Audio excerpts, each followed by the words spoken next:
भयंकर. It was more than an hour, जवळपास 1 तासापेक्षा जास्त कालावधी झाला होता. And I was still there searching for a suitable tree to climb and get secured. Now he had changed his plan. As he was lost in that forest or jungle, now he had switched to another plan. He was searching for a suitable tree to climb and get secured. एखादं चांगलं झाड शोधून त्या झाडावरती बसायचं चढून, अशा विचारात लेखक होते. त्याचबरोबर आणखी एक विचार त्यांच्या डोक्यात येत होता. Turn back to the trail you left. My mind was telling me, तू जी ट्रेल सोडून इकडे वळालास त्या ट्रेलकडे परत जा, असं माझं मन मला सांगत होतं. Okay, but there were no signs of the trail. पण आता तर अंधार पडायला लागलेला होता. There were no signs of the trail. ट्रेलचं म्हणजे ती पायवाट दिसतच नव्हती. Yes, very good. How will he be safe on a tree when an animal like leopard also right can climb up a tree. म्हणजे लेपर्ड सारखा animal सुद्धा जर झाडावरती चढत असेल तर म्हणजे हा विचार सुद्धा किती फ्युटाईल होता हे दिसून येते आपल्याला. मे बी त्यांचा वेगळा विचार असेल. वी कॅन इमेजिन झाडावरती चढून कुठं काय गावाचं वगैरे काय ट्रेस लागतोय का हे शोधण्यासाठी, पण तसं काही इथे दिलेलं नाही. So we turn to the next. आपल्याला त्याची काळजी करायची आता गरज नाही. I had no other way to climb the hillock before me. माझ्याकडे आता माझ्या समोर जी दुसरी टेकडी होती त्याच्यावरती चढून बघण्याशिवाय दुसरा कोणताही मार्ग नव्हता. देअर वर मोर हिलॉक्स. बऱ्याचशा टेकड्या होत्या. And some more around the one I was standing. आणि मी होतो त्याच्या भोवती तर अनेक टेकड्या होत्या. Near my feet were the dried up droppings of sloth bear. माझ्या पायाभोवती स्लॉथ बेअर म्हणजे ते जे सुस्त अस्वल असतं, आपण मगाशी इमेज पाहिली, त्याचे ड्राईड अप ड्रॉपिंग्स म्हणजे त्याची वाळलेली विष्ठा पडलेली होती पायाभोवती, किंवा ते तिथंच थांबली होती त्या विष्ठेच्या जवळच. The sloth bear of Umbarzra must be out in open sniffing for food. Sniffing म्हणजे हुंदणे. बहुतेक ह्या उंबरझऱ्याच्या जंगलातले स्लॉथ बेअर आता स्निफिंग म्हणजे स्निफिंग फॉर फूड, अन्नासाठी हुंदत बाहेर पडलेले असेल. आणि ती सुद्धा आणखी एक मोठी थ्रेटच होती, भीतीच होती. I cautioned myself. स्वतःलाच एक नाही का कॉशियस केलं. I cautioned myself thinking of avoiding all sorts of eventually. काय घडेल, काय घडू शकतं याचा विचार बाजूला ठेवायचा प्रयत्न करीत ते काय करू लागले पहा. I made a move. माझं पुढं काय होईल, स्लोथ बेअर आलं तर किंवा लेपर्ड आला तर माझं काय होईल, हा विचार टाळायचा ते प्रयत्न करत होते. आणि त्या विचारातच त्यांनी हालचाल केली, पुढे निघाले ते. I ran down the hillock. मी त्या टेकडीवरून असं पळतच खाली आलो. That I had climbed up at a frantic speed. अगदी frantic means hurried and excited, अगदी त्वेषानं, एकतर घाबरलेले होते, त्यात पण अंधार पडायला लागलेला आणखी. आणि मग त्या सिच्युएशन मध्ये ते फ्रँटिक स्पीड मध्ये अगदी अतिशय त्वेषाने धावतच त्या टेकडीवरून खाली येऊ लागले. The west was to my right hand. Okay, right hand side now. The west, west म्हणजे पश्चिम दिशा आता माझ्या उजव्या हाताला होती. Let me tell you it again. The west was to my right hand side now. आता पश्चिम दिशा माझ्या उजव्या हाताला होती. Can you tell me in which direction was he going. जर वेस्ट साइड म्हणजे वेस्ट डिरेक्शन जर त्यांच्या राईट हँड साइडला असेल तर ते कोणत्या दिशेला चालले होते सांगता येईल का? To answer this question, you must know the directions. Yes, very good. साऊथला जर आपलं चेहरा किंवा तोंड असेल तर आपल्या उजव्या बाजूला वेस्ट असते आणि डाव्या बाजूला ईस्ट असते. Very good, very good. मग घाईत घाईत ते निघाले होते आणि आता पश्चिम दिशा त्यांच्या उजव्या हाताला होती. द इव्हनिंग ब्रीज, संध्याकाळची ती जी थंड हवा असेल किंवा वाऱ्याची झुळूक असेल, flew through my wet curled hair, डोक्यावर तिचे कुरळे केस होते जे घामानं भिजलेले होते, त्याच्यामधून असं आता संध्याकाळची ती हवा जाऊ लागली होती. माय स्टमक वॉज एकिंग, पोटदुखी ही सुरू झाली होती. I kept walking in hope, okay, तरीही काहीतरी चांगलं होईल या आशेनं ते चालत राहिले पुढं. Very good. साऊथला त्यांचं तोंड होतं. Next slide. After around 50 steps, असं जवळपास 50 वगैरे पावलं चालल्यानंतर,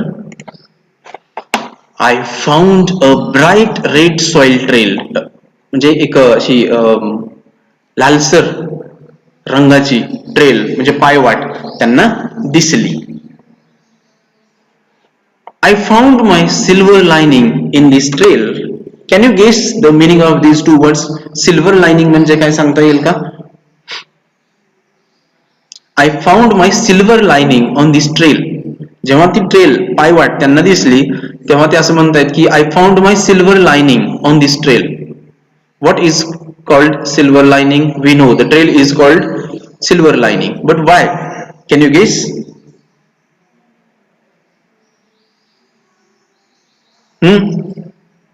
Okay, let me give you a hint. Every cloud has a silver lining. Yes, very good. A ray of hope. Silver lining म्हणजे if okay, although the situation is difficult or sad, with the help of that trail, the writer had got some kind of hope. जरी situation भयंकर होती, भीतीदायक होती, sad होती, strange होती, तरी त्या सिच्युएशन मध्ये त्या ट्रेलच्या माध्यमातून त्यांना एक होप दिसून आली होती, काहीतरी आशावादी चित्र निर्माण झालं होतं. Very good. Ray of hope. Good. There were marks of bicycle wheels on this trail. त्या ट्रेलवरती सायकलच्या चाकाचे मार्क्स नाही का खुणा दिसून येत होत्या. बायसिकल व्हीलचे मार्क्स दिसून येत होते. That was a big consolation for, आणि ते खूप मोठं कॉन्सोलेशन म्हणजे स्वतःच सांत्वन पर ती सिच्युएशन होती. That was a big consolation for me. There must be a village nearby. I reassured myself. स्वतःलाच खात्री दिलेली आहे की इथं जवळच एखादं खेडं असणार आहे. More questions resurfaced. आणखी बरेच प्रश्न निर्माण झाले. How far is the village? किती दूर असेल ते विलेज? And where? आणि कुठं? In which direction? कोणत्या दिशेला? किती दूर असेल, कुठं असेल, कोणत्या दिशेला असेल, हे सुद्धा प्रश्न त्यांच्या मनात निर्माण झालेले आहेत. Next, I climbed one more hillock. आणि मग तिथं त्या सिच्युएशन मध्ये लेखक आणखी एका हिलॉक वरती, टेकडीवरती चढले. And try to locate signs of human civilisation. Civilisation पण म्हणतात याला, but the correct pronunciation is civilization. And here the writer tried to locate signs of human civilization. मानवी संस्कृतीचे किंवा मानवी वस्तीचे कुठं काय साइन्स दिसतायत का याच्यासाठी लेखक प्रयत्न करू लागले. My legs were trembling. पाय तर थरथर कापत होते. As I reached the top of the hill. जसं मी त्या टेकडीच्या टोकावरती पोहोचलो, आय जम्प्ड विथ जॉय. आनंदानच उडी मारली मी. I heard the sound of people talking in the loudspeaker. लाऊडस्पीकरच्या साह्यानं काही लोक बोलत होते. लाऊडस्पीकर वरती काहीतरी अनाउन्समेंट होत होती. In a jiffy I ran down. In a jiffy, can you guess the meaning? In a jiffy. Jiffy नाही, जिफ्फी नाही, जिफी. जरी काही स्पेलिंग्स मध्ये काही लेटर्स डबल असले तरी ते सिंगल प्रोनाउन्स केले जातात, लक्षात ठेवायचं. जसं की हॅपी, हॅपी नाही, हॅपी न्यू इयर. कसं वाटतंय ते? Okay, happy new year. Single pronunciation करायचं असतं त्याचं. So in a jiffy, in a hurried manner, धावतच, झटक्यातच, okay, very instantly, quickly, very good. In a jiffy I ran down the hill, म्हणजे अगदी धावतच मी ती टेकडी खाली उतरलो. Towards the sound with full vigour, आणि अगदी त्वेषानं, फुल विगर, अगदी फुल स्ट्रेंथनं मी त्या आवाजाच्या दिशेनं धावू लागलो. आय स्टंबल्ड, अडखळणे, कशाला तरी झाडाच्या खोडाला म्हणा किंवा एखाद्या दगडाला वगैरे पाय अडकून आपण पडतो बघा, ठेच लागून वगैरे. अँड फेल डाऊन, मी अडखळलो आणि खाली पडलो. Imagine the situation. Saw droppings of blue bulls nearby, nilgai, okay, blue bulls, त्याची सुद्धा ड्रॉपिंग्स म्हणजे विष्ठा जवळच पडलेली होती. स्ट्रगल्ड, धडपड केली. स्टूड अप, उभा राहिलो, धडपडून उभा राहिलो.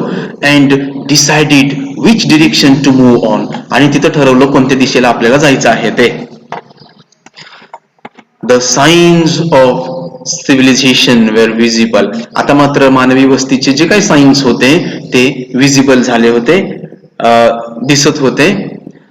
The tiny sleepy village of Pitezari was visible through the green woods. आणि मग अशा पद्धतीनं ते त्या घनदाट जंगलातून पिटेझरी विलेज पाहू शकत होते, त्यांना ते दिसत होतं. ते टायनी स्लीपी, टायनी म्हणजे छोटस, स्मॉल. स्लीपी ते अगदी डोंगर टेकड्यांमध्ये वगैरे असल्यामुळं स्लीपी म्हटलेलं आहे त्याला. स्लीपी का तर कसलंही आवाज गोंगाट वगैरे काही नाही. The lantern of Rajiram Bhalvi's farm, Rajiram Bhalvi यांच्या शेतातला तो कंदील लेखकांना दिसलेला आहे. लँटर्न, कंदील. The loudspeaker installed for Keshav Bhalvi's marriage, Keshav Bhalvi यांच्या लग्नासाठी तो लाऊड स्पीकर इन्स्टॉल केला होता, लावला होता. All were in clear sight, हे सगळं दृश्य आता दिसू शकत होतं लेखकांना. Turned left to spot the village lake and familiar hillock, सुई हुडकी, ओके. ते नंतर डाव्या बाजूला वळाले आणि तिथं एक तळ पण होतं, village lake and familiar hillock, आणि ओळखीची एक टेकडी पण होती जिचं नाव होतं सुई हुडकी. बरोबर ना, हे मराठी वाटतंय आपल्याला किंवा मराठीच नाव आहे. सुई,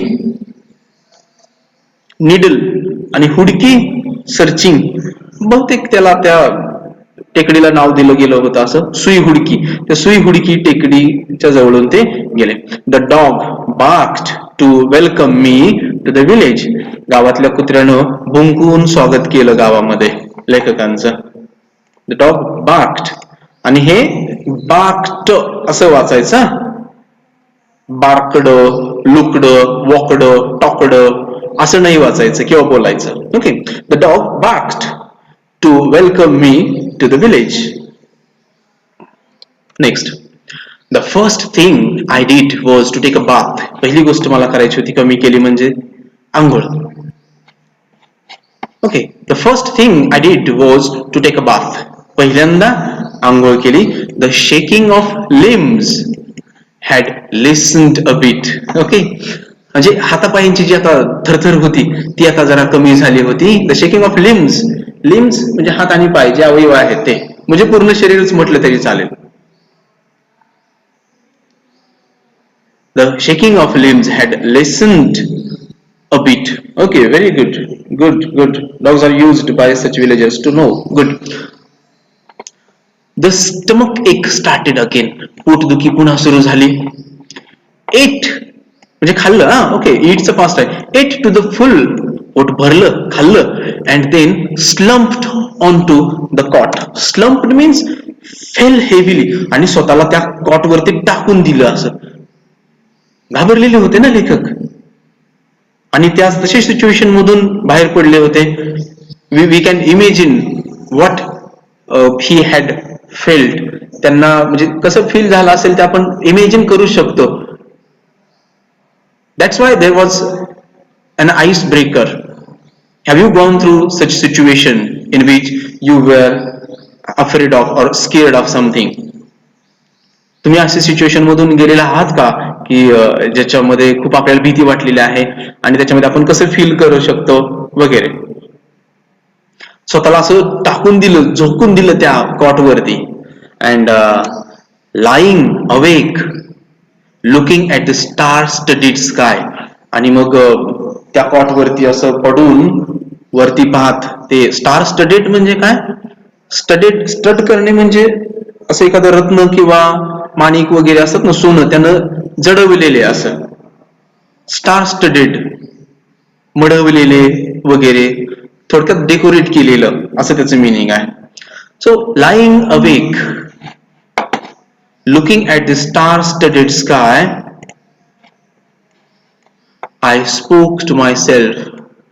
हे सगळं पाहत मी स्वतःशीच बोललो, काय, there still exist a jungle where we can get lost. अजूनही असं जंगल आहे तर की ज्याच्यामध्ये आपण पूर्णपणे हरवून जाऊ शकतो. इजंट दिस आवर गुड लक. आणि मग हे आपलं नशीबच नाही का? म्हणजे अजूनही या पृथ्वी तलावरती म्हणा किंवा आपण जिथं राहतो आहे तिथं असं जंगल आहे ज्याच्यामध्ये आपण हरवून जाऊ शकतो. मग हे आपलं नशीबच नाही का? Okay, put your name, your roll number. Okay, no need to put your name because it will appear as you have given your name to your account. Put your roll number and division, that will be considered as your attendance. Meanwhile we finish this. Isn't it our good luck? हे आपलं नशीबच नाही का?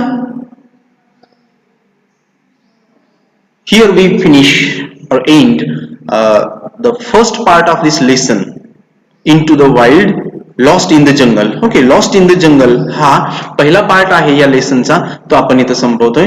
And this first part, lost in the jungle, is taken from Sakhana Agzira. सखाना अगझिरा, a book written by Kiran Purandare. I hope you have understood everything. The remaining part, means the next part, we will start in the next lecture.